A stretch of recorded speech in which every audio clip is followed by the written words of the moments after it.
Cuando son chicos, a veces los errores de los padres no se notan tanto porque el hijo no te lo señala.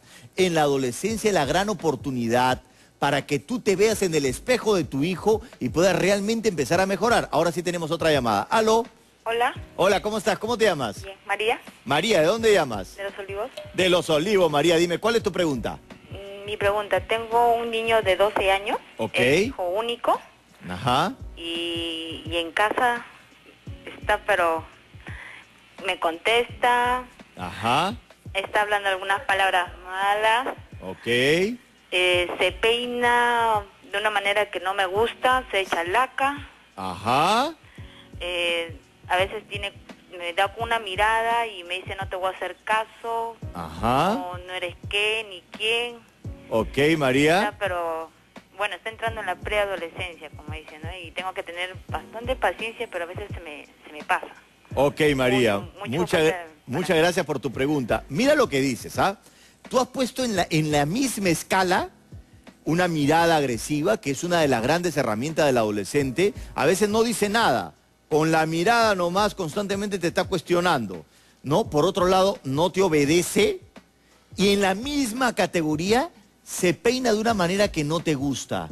O sea, si tu hijo no tiene derecho a usar el pelo como le da la gana, entonces ¿de qué manera tú vas a poder lidiar con él? O sea, ¿cuáles son los márgenes de libertad que tu hijo tiene? Porque una cosa es que no obedezca cosas de la convivencia con respecto a la casa, ¿no? A cosas, reglas que tiene que cumplir él y tú también, que tienes que enseñarlo justamente a aprender a convivir cuando es adolescente y quiere cuestionar las reglas, a esa regla de convivencia. Y otra cosa es que se peine como tú quieras que se peine. Si el chico no siente que tiene un margen de libertad, ni siquiera con respecto a su pelo, entonces va a cuestionarte en todo, absolutamente en todo. Tienes que ver en qué parte eres flexible y en qué parte eres firme. Y tenemos otra llamada. ¿Aló? Aló. ¿Cómo te llamas? Hola Javier, ¿cómo estás? ¿Cómo estás? ¿Cómo te llamas? Me llamo Maritza, hablo de Pisco. Maritza de Pisco. ¿Cómo estás, Maritza? Dime, ¿cuál es tu pregunta? Javier, soy madre soltera. Ok. Un hijo de 11 años. Yo tengo que salir y mi madre está con él en Lima. O sea, no te estoy entendiendo mucho, Maritza. Yo tengo un hijo, soy madre soltera, pero mi trabajo está en Pisco. Ajá. Y mi mamá vive con mi hijo en Lima. Ella es madre soltera de un año. Y tengo problemas con el de los colegios. Quiero que me aconsejes cómo hago con él? Por ejemplo, el año pasado estuvo a punto de perderme el año, de repetirlo. Ok.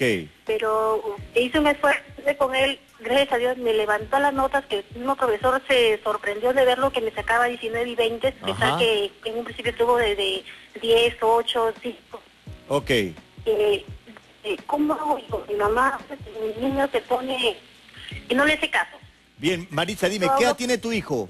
11 años. Yo hablo por teléfono a diario, le comunico, le pregunto las tareas, pero él dice, sí tengo tareas, y a mi mamá le niega. Ya, y recién hace poco tiempo es que tu hijo ha comenzado a tener estas rebeldías con respecto al colegio. Bueno, son muchos factores. Son muchos factores. Mi padre va a ser 2 años que murió. Ah.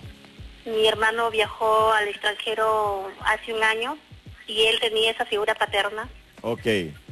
Yo pienso que a raíz de eso es el problema que él no tiene para estudiar, o sea, no se le da por estudiar y me falla en ese sentido, porque en los otros aspectos es excelente hijo, no es malcriado, no contesta, simplemente en lo que es estudio me está fallando. Ok, Maritza. Bien, muchas gracias por tu pregunta. Miren, esta actitud del adolescente, como tú dices, se puede desplazar a muchos niveles. A veces puede ser una confrontación total con respecto a las reglas, a veces puede ser comenzar a estar con amigos que a uno no les gusta, a veces pueden ser los estudios. Y los estudios muchas veces es justamente el acto de rebeldía donde sale el síntoma de cosas que suceden por dentro que son mucho más complejas. Y tú, Maritza, lo sabes que lo que le está pasando a tu hijo es algo mucho más complejo que los estudios. Por tanto, eso de los estudios es solamente la puntita del iceberg, es solamente el síntoma.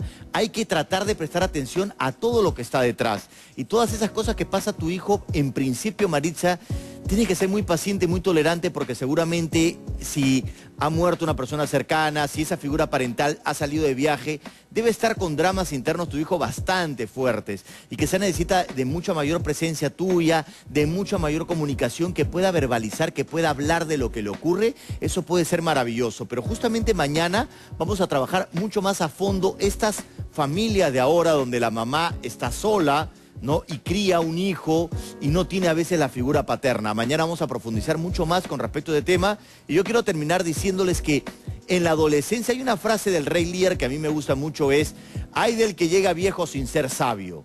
Y es principio del ser humano llegar a esa sabiduría. Y en la adolescencia es cuando te cuestionan una serie de cosas y los padres tienen que conectarse con esa sabiduría interior y dar respuestas y trabajar la lucidez que a veces no la han trabajado cuando eran niños. Y ese es el momento para que ustedes puedan saber cómo poder lidiar con un chico que está buscando su identidad y cómo tener paciencia y tolerancia y no ponerse a pelear con ellos de igual a igual, porque ustedes son la autoridad y ustedes tienen que saber mucho más que ellos.